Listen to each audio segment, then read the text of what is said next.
Mabibi na mabwana popote pale mlipo Tanzania, Afrika Mashariki, Afrika na duniani kote, ninawasalimu sana kwa jina la Yesu Kristo aliye Bwana na Mwokozi wetu. Naitwa Matthew Gervas Msagati wa Kilosa, mkoa wa Morogoro. Ninawakaribisha sana katika chaneli yangu ya Simama kwenye Imani ya Kweli, Sikweikwe. Simama kwenye Imani ya Kweli. Ninawakaribisha ndugu, jamaa na marafiki wote mnaonitazama katika video hii. Mbarikiwe mnapofuatilia chaneli hii. Awali ya yote nipende kuwaomba msamaha, niwaombe radhi kwa tukio moja ambalo nililifanya kimakosa katika video yangu iliyopita, iliyokwenda kwa jina ambalo somo langu lilikuwa kukabiliana na fundisho la utatu. Katika ile video kuna nukuu moja ambayo nilinukuu kimakosa. Nukuu hiyo inasema kwamba Mwana wa Mungu ametupa akili tuzitumie, na akili hizo tunazitumia kuchanganua mafundisho ya uongo na mafundisho ya kweli, mapenzi ya Mungu na yasiyo mapenzi ya Mungu. Na nukuu hiyo nilinukuu, maneno hayo niliyanukuu, nilisema kwamba yanatoka katika Yohana sura ya 4 na ile aya ya 20. Yohana 4:20. Nilifanya makosa. Aya hiyo haisemi maneno hayo ya kwamba Mwana wa Mungu ametupa akili tuzitumie kwa ajili ya kuchanganua yaliyo mema. Aya hiyo inayozungumza maneno hayo au inayozungumza nukuu hiyo inatoka kwa Yohana wa kwanza sura ya 5 aya ya 20, na sio Yohana sura ya 5 aya ya 20, la bali ni Yohana wa kwanza sura ya 5 aya ya 20. Niwaombe radhi katika misconduct hiyo ambayo pengine kwa njia moja ama nyingine iliwaletea shida kidogo. Ninaomba msamaha. Aya iliyo sahihi ni Yohana wa kwanza sura ya 5 aya ya 20, inayosema kwamba Mwana wa Mungu ametupa akili, na hizo akili sasa tuzitumie kuchanganua mafundisho ya uongo na mafundisho ya kweli, na mapenzi ya Mungu na yasiyo mapenzi ya Mungu. Kwa hiyo ieleweke hivyo. Ama baada ya kusema hayo, leo hii ninaleta kazi ya pili ambayo nimeipa kichwa kinachosema usitumike kama wakala kumhubiri Yesu mwingine. Narudia tena kichwa cha habari cha somo hili. Kichwa cha habari cha somo hili kinasema usitumike kama wakala kumhubiri Yesu mwingine. Ndiyo. Kwa hiyo mabibi na mabwana popote pale mlipo, mnaponiangalia katika video hii, ninatoa hii kazi ya pili ambayo nimeipa kichwa cha habari hicho, kwamba usitumike kama malaika, usitumike kama wakala kumhubiri Yesu mwingine. Na kwa sababu hiyo ninataka kuendeleza ninataka kuliweka wazi somo hili. Leo hii tutakwenda na somo hili lenye kichwa cha habari kinachosema usitumike kama wakala kumhubiri Yesu mwingine. Usitumike kama wakala kumhubiri Yesu mwingine. Ndiyo. Niombe. Baba yangu na Mungu wangu unaishi mahali pa juu sana mbinguni, ninasema asante kwa sababu ya ujumbe huu ambao umeniandalia ili niwaeleze watu wako ambao wanaangamia pasipo kujua. Basi Baba, ninaomba uwe pamoja nami na kualika uwepo wako ukatamalaki mahali hapa. Ndivyo ninavyoomba, ni katika jina la Yesu, amina. Siku moja nilikuwa nikibadilishana hoja kati yangu na rafiki yangu mmoja Mwadventista Msabato huko Nomino, kanisa mama la Wasabato, kanisa la Wasabato au kanisa la Waadventista wa Sabato huko, kanisa mama ambako mimi ndiko nilikotoka. Sasa nilikuwa nikijadiliana naye, nabadilishana naye mawazo na hoja mbalimbali juu ya Utatu Mtakatifu. Na katika Utatu Mtakatifu tulipokuwa tunajadili aya hiyo, fundisho hilo, akasema kabla ya yote kwanza tumkaribishe Roho Mtakatifu aweze kuwa nasi kabla hatujaanza kujadiliana. Nikasema haya. Yeye akaongoza maombi, akaomba. Mwisho wa siku akasema kwa jina la Yesu, akasema amina. Tulivyofumbua macho akaniuliza, kwa nini wewe hujasema amina? Nikasema siwezi kusema amina kwa sababu wewe una imani nyingine na mimi nina imani nyingine. Wewe unaamini kuna Mungu mmoja mwenye nafsi tatu, na mimi ninaamini kuna Mungu mmoja mwenye nafsi moja na mwanawe Yesu Kristo. Hauoni hapo kuna imani mbili tofauti? Hapo tumepanda meli moja, kila mtu kamgeuzia kisogo mwenzie. Kwa hiyo siwezi kusema amina.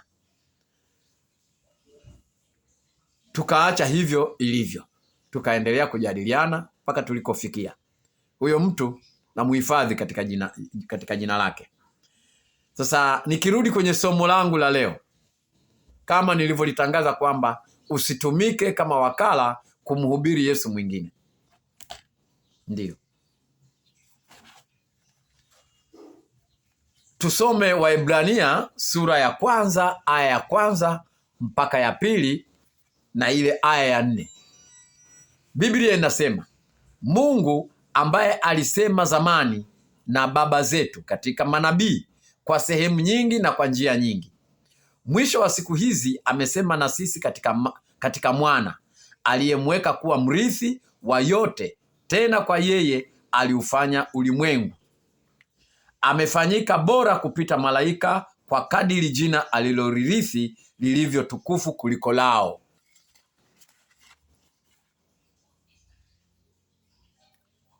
Watu wengi leo wanamhubiri Yesu ya kwamba Yesu ni Mungu mwenyewe, ya kwamba Yesu ni Mungu Baba, ya kwamba Yesu ndiye Mungu Mwenyezi. Lakini pia wanasema Yesu ni Mungu Mwana nafsi ya pili. Na kama kuna Mungu Mwana nafsi ya pili, kuna Mungu Baba nafsi ya kwanza, na kuna Mungu Roho Mtakatifu nafsi ya tatu. Wanamchukulia Yesu kama hivyo ndivyo alivyo. Wapenzi, Yesu hayuko hivyo. Yesu hayuko hivyo. Na kumhubiri Yesu kwamba ni Mungu ni Mungu Mwana nafsi ya pili ni kwenda kinyume na mapenzi ya Mungu. Na kumhubiri Yesu kwamba ni Mungu mwenyewe, ni Mungu Mwenyezi, ndiye Mungu Baba, huko ni kwenda kinyume na mapenzi ya Mungu. Hapo unahubiri Yesu mwingine, unamhubiri Yesu mwingine, na kwa sababu hiyo unakuwa unatumika kama wakala kumhubiri Yesu mwingine. Ndiyo. Na Yesu mwenyewe alijifunua mwenyewe kwamba yeye ni mwana wa Mungu. Ndiyo. Na katika yeye ndimo ulimo uzima wa milele. Kwa hiyo Yesu sio Mungu Mwana nafsi ya pili. na kwamba Mungu Baba mwenyewe, na kwamba Yesu ndiye Mungu Mwenyezi, Baba wa milele, sio kweli. Hapana, hiyo ni injili nyingine. Huyo ni Yesu mwingine, na wala Yesu hataki vyeo hivyo. Ukisoma Yohana sura ya 14 aya 28, anasema Mungu ni mkuu kuliko mimi, Baba ni mkuu kuliko mimi. Kama Yesu mwenyewe alisema Baba ni mkuu kuliko mimi, unapataje ujasiri wa kusema Yesu ndiye Baba? Ndugu zangu, Yesu unayemhubiri kwamba ndiye Baba wa milele, Mungu Mwenyezi, Mungu Mwana nafsi ya pili, huko unamhubiri Yesu mwingine. Na kama wewe unamngojea Yesu kurudi mara ya pili ukiwa unajengwa katika Utatu Mtakatifu, ndugu yangu, utakosa uzima wa milele, utatupwa kwenye moto wa jehanamu. Hasira ya Mungu, ghadhabu ya Mungu inakukalia. Ndio. Mimi sikatai kwamba Yesu ni Mungu. Mimi sikatai. Yesu ni Mungu. Yesu ni Mungu kabisa. Lakini ni Mungu kwa sababu amerithi uungu wote wa baba yake. Mwanadamu huzaa mwanadamu, nyoka huzaa nyoka, simba huzaa simba, chatu huzaa chatu. Sijawahi kusikia hata siku moja kwamba mwanadamu amezaa chura au simba amezaa mwanapunda au mwanapunda amezaa mwanadamu. Hapana. Ikiwa mwanadamu anazaa mwanadamu, punda anazaa punda, simba anazaa punda, basi hata na Mungu anazaa Mungu. Na ndio maana ukisoma Waebrania sura ya 1 aya 9, Mungu mwenyewe anamwita mwanawe Mungu. Kwa hiyo mimi sikatai kwamba Yesu sio Mungu. Hapana, Yesu ni Mungu kabisa. Lakini Yesu sio Mungu Mwana nafsi ya pili. Lakini Yesu sio Mungu Baba wa milele. Lakini Yesu sio Mungu Mwenyezi. Ndio.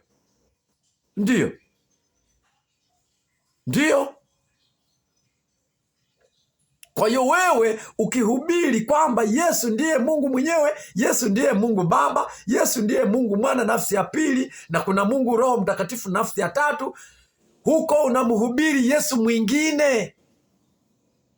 Somo langu linasema usitumike kama wakala kumhubiri Yesu mwingine. Usitumike kama wakala kumhubiri Yesu mwingine. Ndio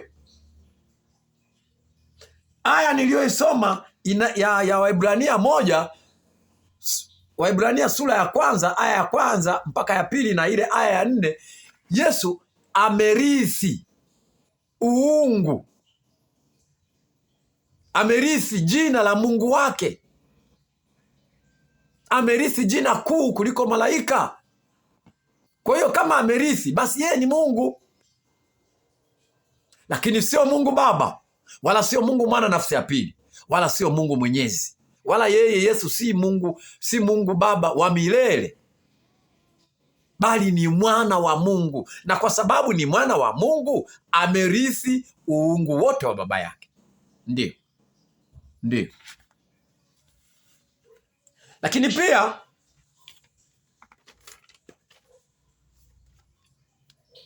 ukisoma Wafilipi sura ya 2 aya ya 9 mpaka ya 11, Wafilipi sura ya 2 aya ya 9 mpaka ya 11, kwa wenye kuandika, Biblia inasema,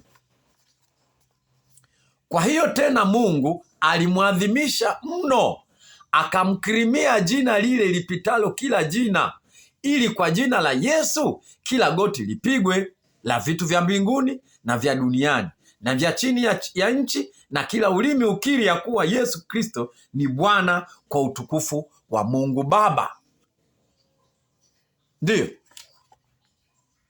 Yesu amerithi jina la Mungu, amerithi jina lililotukuka, na kwa jina hilo kila goti lipigwe, na kwa jina hilo kila ulimi ukiri ya kuwa Yesu ni Bwana, kwa utukufu wa Mungu Baba. Ndio. Huyo ndiye Yesu anayetakiwa kuhubiriwa, na sio Yesu mwingine ambaye wewe unambatiza kwamba yeye ni Mungu Baba, yeye ni Mungu Mwenyezi, yeye ni Mungu Mwana nafsi ya pili, ni Baba wa milele. Huko utakuwa unatumika kama wakala kumhubiri Yesu mwingine. Ole wako, ole wako wapenzi, usije ukatumika. Ole wako mwinjilisti, ole wako mhubiri, ole wako mchungaji unayetumika kama wakala kumhubiri Yesu mwingine. Ole wako, ole wako mpendwa, mpendwa, ole wako. Utamwambia nini Mungu? Ole wako. Usitumike kama wakala kumhubiri Yesu mwingine. Lakini pia Biblia inaendelea kusema, ukisoma Wakorinto wa pili sura ya 11 na ile aya ya 3 mpaka ya 4. Wakorinto wa pili kwa wenye kuandika sura ya 11 aya ya 3 mpaka ya 4.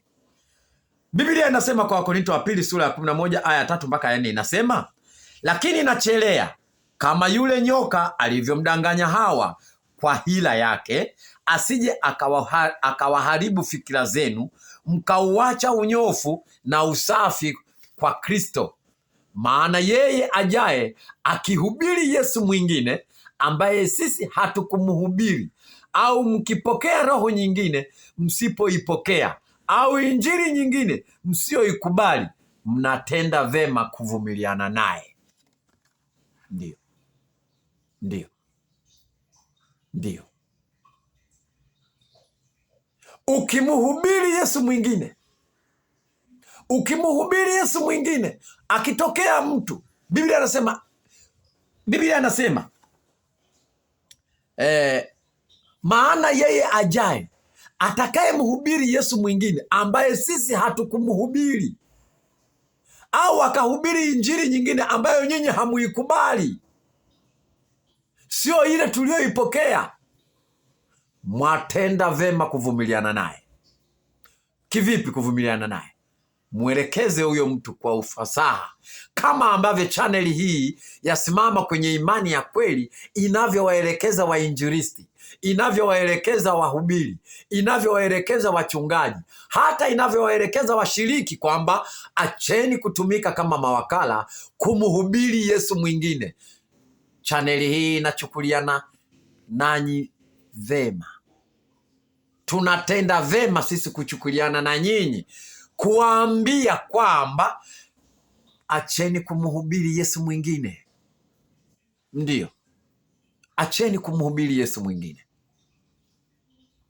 Sasa ikiwa Paulo anasema maana yeye ajaye akimhubiri Yesu mwingine ambaye sisi hatukumhubiri, au akihubiri injili nyingine ambayo nyinyi hamuikubali, mwatenda vema mkichukuliana naye. Je, Paulo aliposema maneno haya, yeye alimhubiri Yesu gani? Yeye alimhubiri Yesu gani? Biblia tunaiuliza. Matendo sura ya 9 aya 20. Nasoma kama ilivyoandikwa. Matendo sura ya 9 aya 20 inasema, Biblia inasema katika Matendo sura ya 9 aya 20 inasema, mara akamhubiri Yesu katika masinagogi kwamba yeye ni mwana wa Mungu. Ndio, ndio, ndio. Mara akamhubiri Yesu katika masinagogi ya kwamba yeye ni mwana wa Mungu.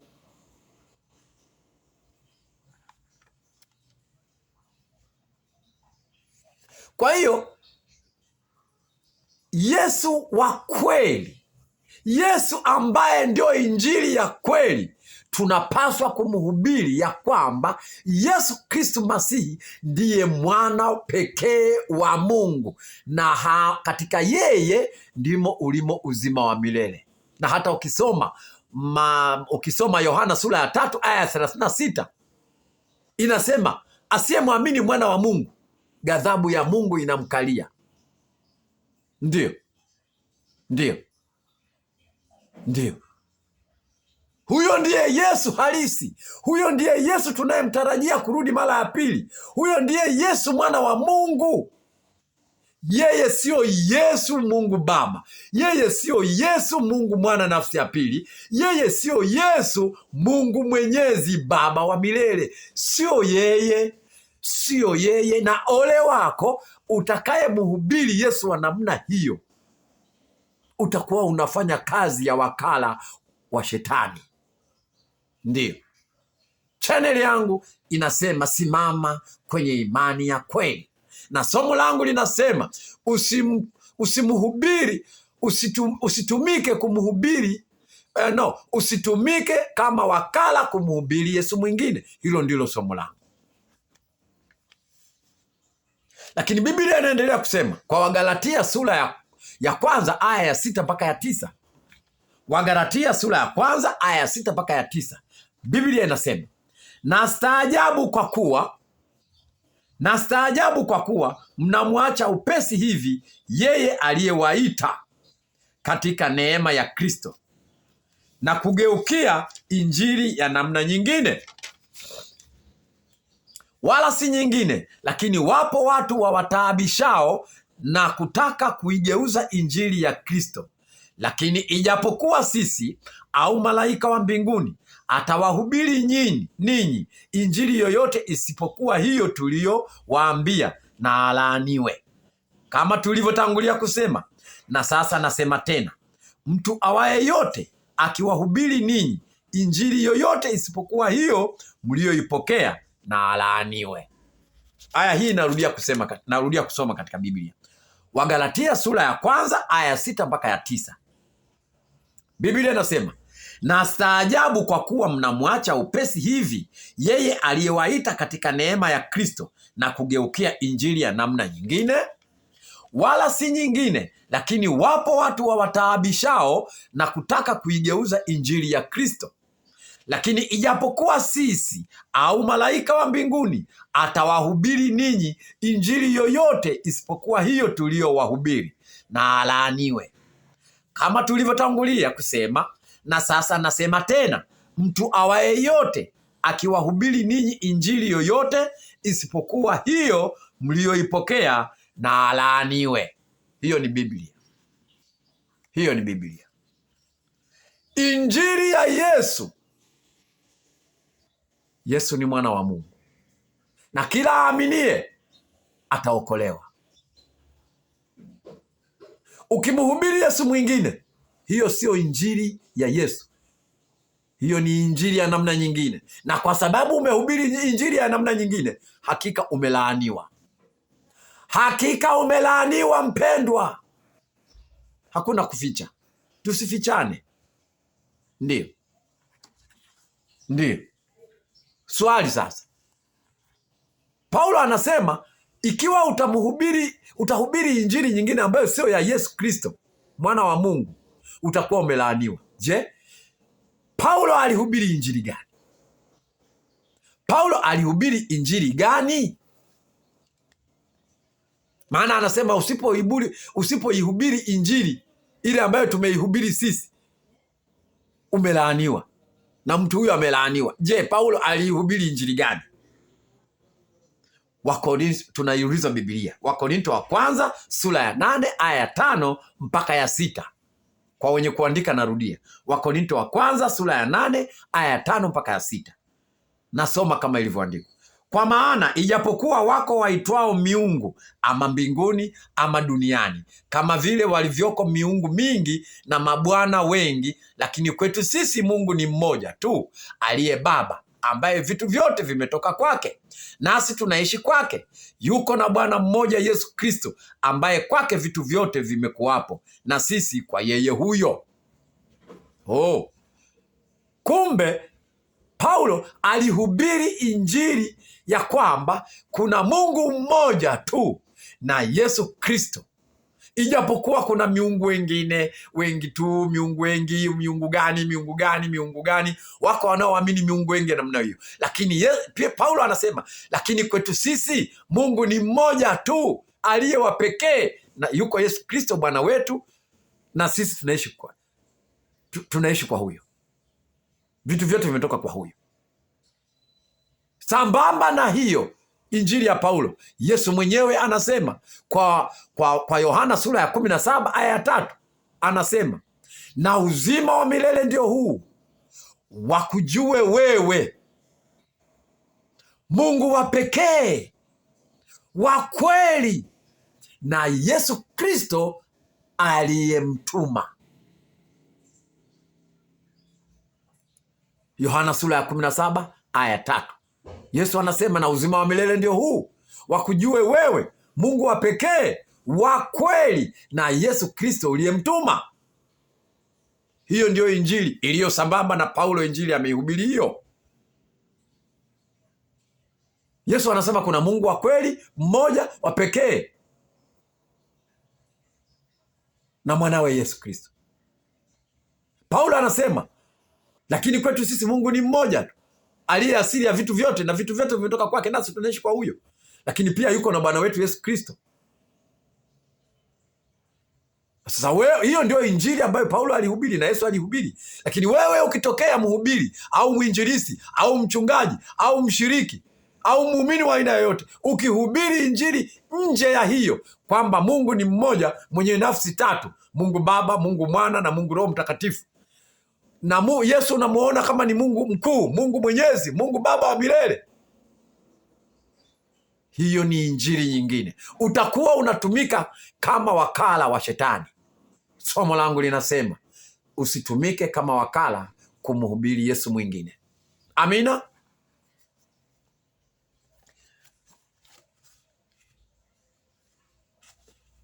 Biblia inasema pia, Mithali sura ya 30 aya ya 5 mpaka ya 6. Kitabu cha Mithali sura ya 5 ya 30, Mithali sura ya 30 aya ya 5 mpaka ya 6. Biblia inasema kila neno la Mungu limehakikishwa, yeye ni ngao yao wamwaminio. Usiongeze neno katika maneno yake, asije akakulaumu ukaonekana umuongo. Narudia, Mithali sura ya 30 aya 5 mpaka ya 6. Biblia inasema kila neno la Mungu limehakikishwa, yeye ni ngao yao wamwaminio. Usiongeze neno katika maneno yake, asije akakulaumu ukaonekana umuongo. Ndiyo. Kwa hiyo Biblia imejitosheleza. Biblia inaposema Mungu ni mmoja wa pekee wa kweli, yuko na Bwana wetu Yesu Kristo ambaye alikuja alimtuma kuja ulimwenguni kwa ajili ya kufanya ukombozi wa dhambi kwa wanadamu. Hiyo ndio injili. Hayo ndio maneno ya Mungu. Usiongeze neno katika maneno yake, asije akakulaumu kuwa umuongo. Neno la Mungu limehakikishwa kwa mujibu wa Mithali sura ya 30 aya 5 mpaka ya 6. Neno la Mungu limehakikishwa kwa wale wamwaminio, ni ngao yao. Usiongeze neno lolote katika maneno yake, asije akakulaumu kaonekana umuongo. Lakini pia ukisoma Ufunuo sura ya 22 aya 18, anasema yeyote anayeongeza katika maneno haya ya kitabu hiki, akaongeza neno lolote,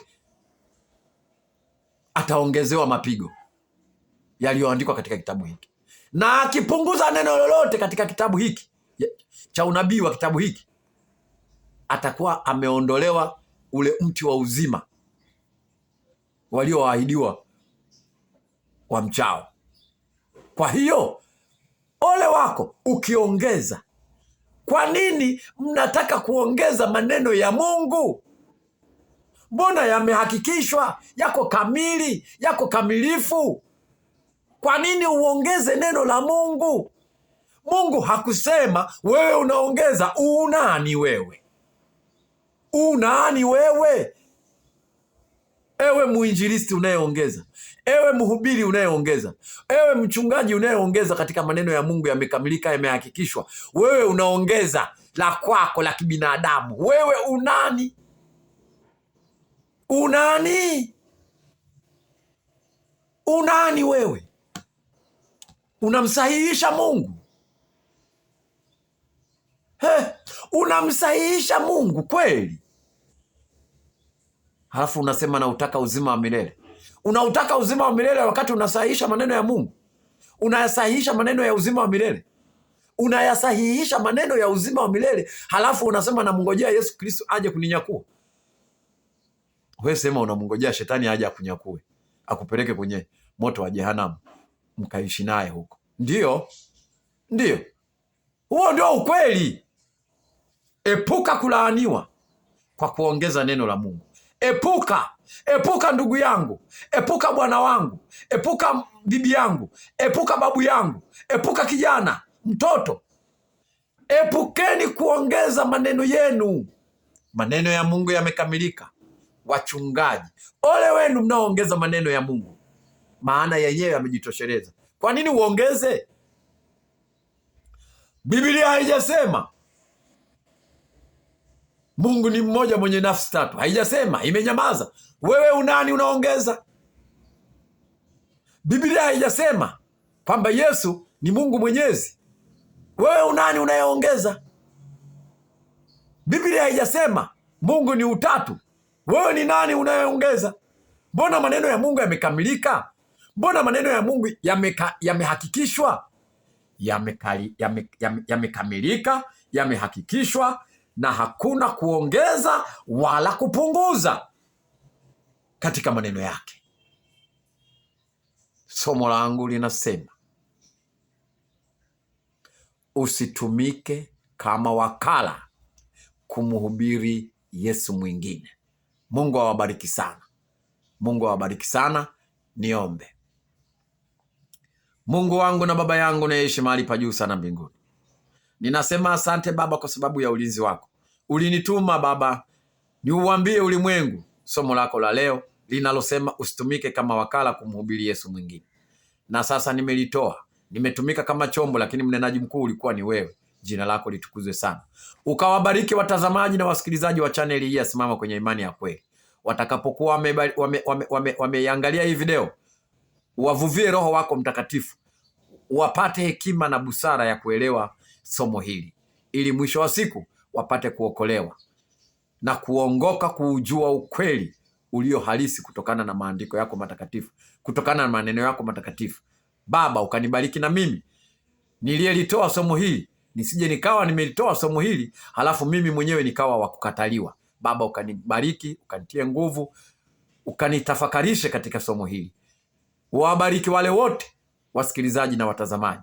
Ndivyo ninavyoomba, ni katika jina la Yesu Kristo aliye Bwana na Mwokozi wangu. Amina.